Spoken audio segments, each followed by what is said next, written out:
For the best omelet, buy good quality, fresh eggs, preferably even organic, because the better the eggs, the better the omelet. To make an omelet, place 2 or 3 eggs into a bowl.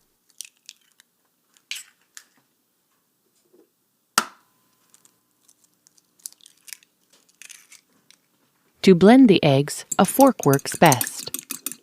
Whisking is not ideal as it incorporates too much air. This gives the omelet a soufflé-like texture, which is not desired in this case. You can clearly see how frothy the one on the right is when compared to the one we blended with a fork. The eggs should be mixed until there are no traces of egg white left. This will produce an omelet that has a nice, even color. You can see here that the egg white has not yet been fully incorporated. This will produce an omelet with traces of egg white throughout. Once the eggs have been fully blended like this, season with a bit of salt and pepper.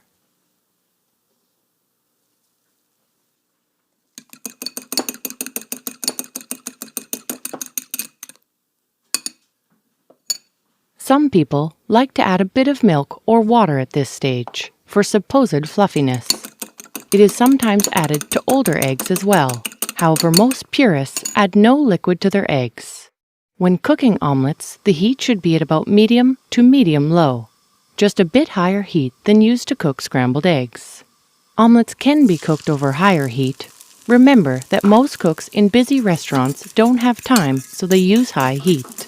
This just takes a bit more practice and a different pan.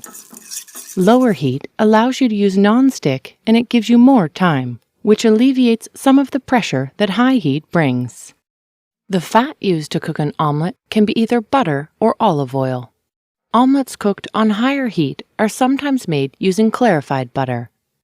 However, there are still many chefs that prefer the taste of whole butter. Whichever you choose, just use enough fat to lightly coat the pan. Once the fat is melted, pour in the eggs. Using a heat-resistant spatula, briskly scramble the eggs. At first, the eggs will be quite runny. Use the spatula to scramble around the edges and into the center.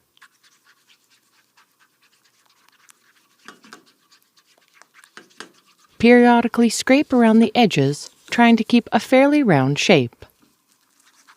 Continue doing this until the eggs start to cook and set a bit. Once the eggs begin to set, simultaneously shake the pan back and forth while constantly stirring, like this. This will help to fill in any gaps that form.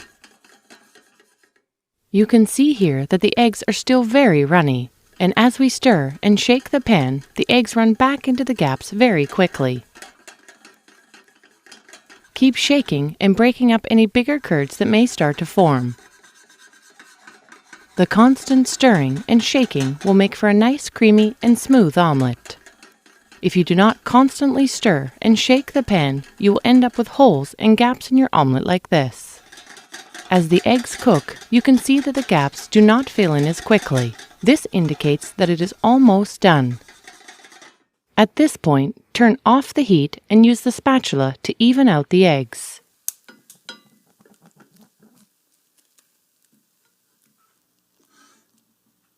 Here you can see that the eggs are still somewhat runny. Just let the omelet sit for about 30 seconds or so. When ready, the egg should look like this.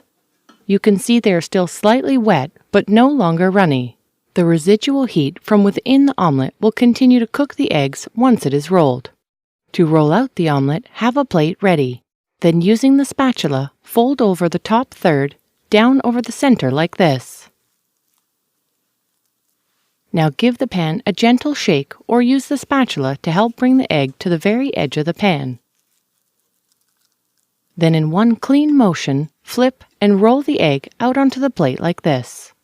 Use the edge of the pan and the spatula to help flip the egg over onto itself. A classic French omelet is typically shaped like a cigar. To achieve this oblong shape, fold the top third over, then fold the corners over a bit like this.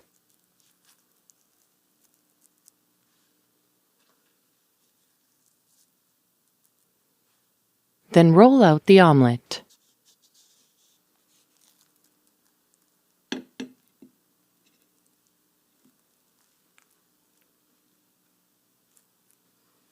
If needed, you can even adjust the omelet a bit to give it a more defined shape.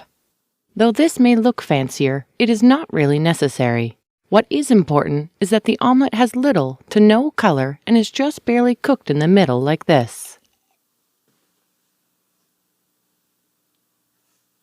However, if this seems a bit too wet for you, simply cook the eggs a bit longer before you roll out the omelet. Just keep in mind that if you overcook an omelet, it will brown, and the more color an omelet has, the more likely it is to be rubbery and dry. Ultimately, how you like your omelet is up to you. However, we do encourage you to try an omelet that is just barely cooked in the center like this. You will be amazed at how light, delicate, and creamy it is.